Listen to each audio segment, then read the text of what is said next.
I think that a frustrating part is the folks that just don't want to get out of their own way. They've got good teams. They've got the necessary means to be able to have, whether it be a pizza shop or a dispensary or a brand, they have what it takes, but for whatever reason, they just can continue to get hung up. A lot of times I think I'm very guilty of like the shiny thing syndrome. But I think with, a lot of owners or different boards or, executive teams that I've worked with, they're like, well, let's throw all these things against the wall and see what's going to stick. Right. And I'm like, that's great. But here are the things that are actually working. And while you're spending all your time like trying to toss the pasta, these things are literally like getting stolen by your competitors over here. Right. I think it's just, and this is like coaching, right? So like that's a huge hot thing now. Everybody's got a life coach, a business coach, a fucking whatever coach. It's no different than consulting or advisement. It's like even coaches have coaches. Yeah, the coaches that have coaches are the best ones. But I think it's just, sometimes they need that person to be like, you got to hit X, Y, and Z. And a lot of times it's like their administrative assistant or their like, I say left-hand lady that like is literally the one that's like, keeping them moving forward. And it's like when that guy gets out of the way, like we get so much more done, and you hear that sometimes. 100%. But I've said that to my team recently because I was like, we were developing a new line of flavors, and the team, I think we did a survey, internal survey, and they came in with a bunch of stuff. And they gave me a sample, and the sample wasn't prepared correctly. Let's say it that way. Right, okay. So I tried the samples, and everything was off. And I was just like, and they all said to me, like, well, we should have made them better, of course, but this is just the general idea of where it's going. And I said, stop the presses.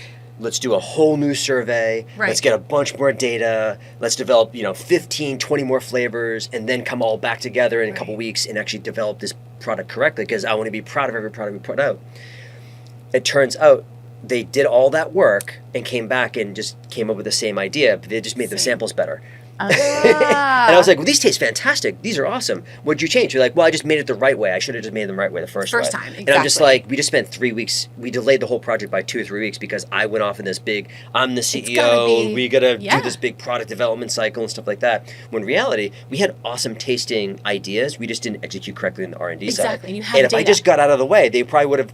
It would have been fine. Absolutely. And I just was like, I should have just get out of the way. I should just go on vacation more. Yeah. Because I'm in there to be like, hey, what are you guys doing over here? Just getting in the way everywhere. No, that's okay. And that's part of the process, right? That's part of the journey, that you learn these things and you know when to step out. And, you put that ultimately is like anybody, like you're hiring people that you feel confident that they can do your job. Right. That was like always when I would bring on new people into the team, I'm literally like, I'm hiring to replace myself. And they'd be like, well, why would you want to do that? And it's like, no, this is the idea, is that like the way that you have growth and the way the company has growth and development is like, you've got to think that way. Mm-hmm. But it is, and also too, as a passionate, entrepreneur and solo CEO, it's like, I can understand where you're coming from. With shiny brain syndrome or whatever you want to call it. I'm like, shiny object. I'm like, what was that? Ooh, you need 2 of those. Do you see those guys? They did that over there. Let's go do that. Yeah. And I'm the worst. I'm a horrible manager. Okay. I'm a great leader. Yes.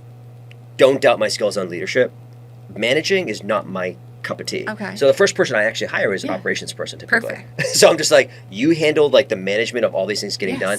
I'm going to tell you the big vision where I'm going with this. Exactly. And then you got to talk me off a ledge to say what we can actually do. Exactly. You know what I mean? And then I want you to be I want to be beholden to that kind of vision that you've kind of put together now. Absolutely. Or that is a reasonable approach to kind of like, it's not going to be 100% what I want, but it's going to be like 70% what I want. And so I always kind of lead in with that, just being like, I'm always hiring people who are A, smarter than me, and B, doing the jobs that I'm just not as skilled enough to do. Exactly. So the first person is operations, second person is usually sales, third person, in this case, first person actually tended to be production in this case. Yep. And I got somebody from the DPH days who really knew this stuff inside and out, who's still with us today, our first hire. But I do know that about myself, is managing the day-to-day activities, like